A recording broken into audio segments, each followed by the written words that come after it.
tukiwa tunaangaza miaka 61 ya muungano wa Tanganyika na Zanzibar.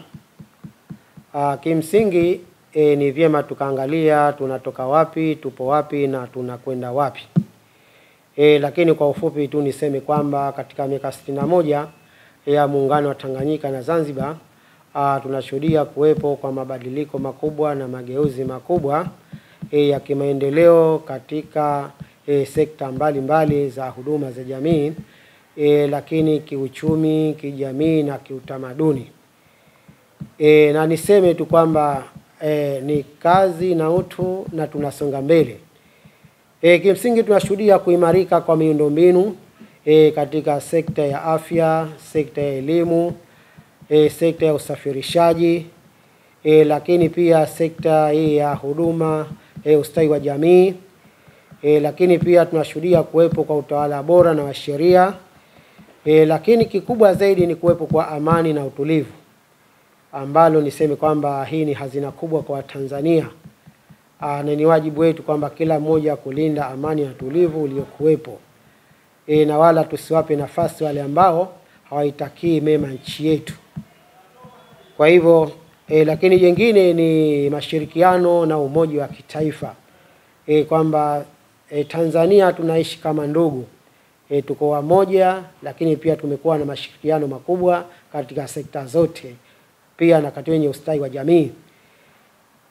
Lakini jingine ambalo tunasema kwamba katika miaka 61 hii ya muungano Tanganyika na Zanzibar ni kuwepo kwa mahusiano mema baina ya taasisi za Zanzibar na taasisi zile za Tanzania bara. Kwa upande wetu sisi serikali za mitaa tumekuwa na mahusiano ya muda mrefu na taasisi mbalimbali ambazo zinafanya shughuli zake Tanzania bara. Kwa mfano sisi manispaa mjini tumekuwa na mahusiano na manispaa Kinondoni, lakini pia manispaa Temeke na manispaa Morogoro, lakini na manispaa na halmashauri mbalimbali za Tanzania bara. Kwa hivyo tunaishi kwa umoja na mshikamano, lakini tunaishi kama ndugu, kama Watanzania.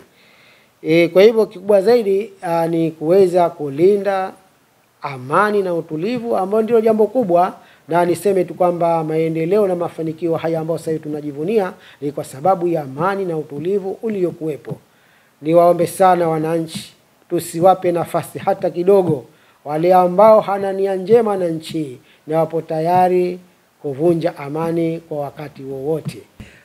Ndugu wa Tanzania, kama tunavyoelewa kwamba tutakuwa na uchaguzi mkuu Oktoba 25.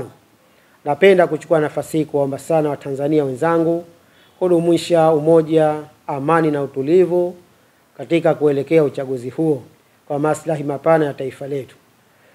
Mwisho kabisa niwatakie kheri na baraka viongozi wetu wa kitaifa.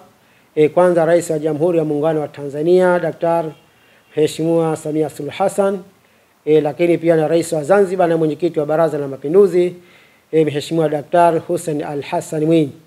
Kazi na utu, tunasonga mbele. Mungu abariki sana.